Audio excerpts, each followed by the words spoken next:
Hello, my name is Nancy Strickland, and in the next 7 minutes I'm going to show you some ways you can use a web browser in your Windows Phone 7 Silverlight applications. Windows Phone 7 has a web browser control. You can put it in an application just like any other control and use it to display web content. The content you display can come from these three sources. The network, that's websites or network sites that the web browser can navigate to externally.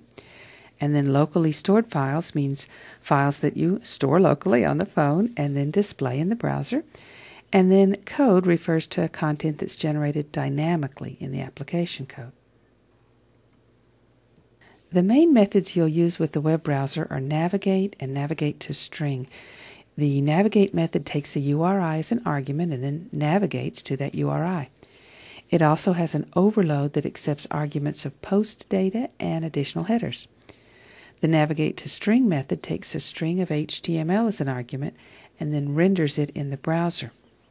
And you can build that string dynamically in your code. And you might also use the invoke script method to run a script whose name and then optionally arguments to the script are passed to the method as arguments of the method. Using the control is pretty straightforward, so let's just go right on to the demo.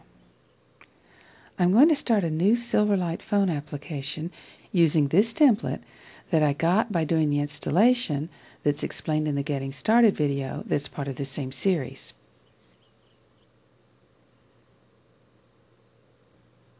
First, we'll write code to access the web with the web browser control. I'll drag a text box and a button and a web browser onto the page.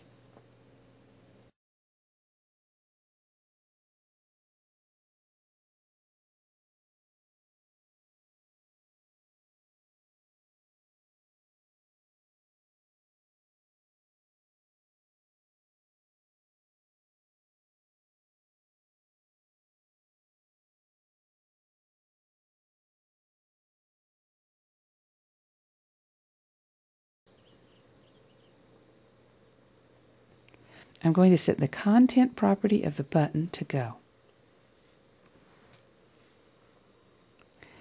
And I'm setting the text property of the text box to point to Bing. Now I'll double-click the button,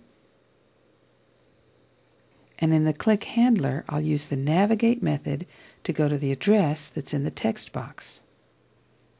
Because the argument to navigate has to be a URI, I'm instantiating a new URI from the text in the text box. And it's just that simple, so now I'll run it.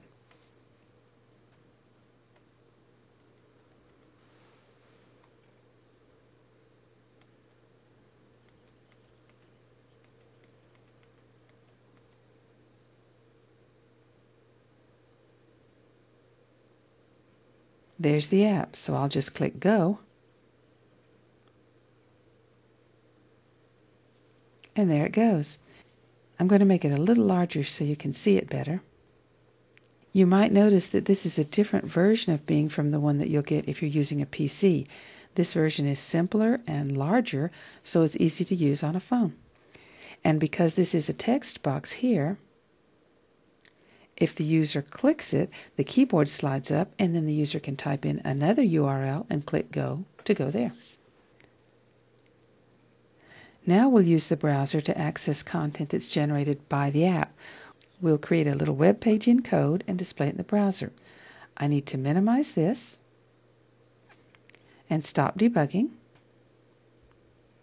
and then go back to the XAML. Now I'm going to click here to get the page loaded event, and then I'll paste this code into it. You can see that it declares a string variable named HTML and then creates in that string the HTML for a simple web page. I wouldn't have to have built it up like this step by step. I could have just assigned it all as one long string to HTML all at once, but this way you can see the structure of the page a little better. Then I'm calling the navigate to string method of the web browser and sending it that string as an argument. And now I'll run it.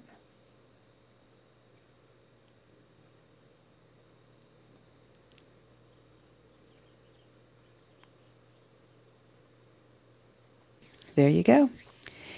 Instead of writing this little HTML dynamically in the code, this HTML could have been stored as a file in isolated storage and loaded from there. For information on doing it that way, you'll want to see the video on isolated storage that's part of this same series. Now here's the link to the MSDN documentation on using the web browser with Windows Phone 7. And that's been a quick look at developing Windows Phone 7 apps that use the web browser. I'll put a copy of the code up on my blog, and as I post new videos, I announce it on Twitter. Thanks for watching. Bye-bye.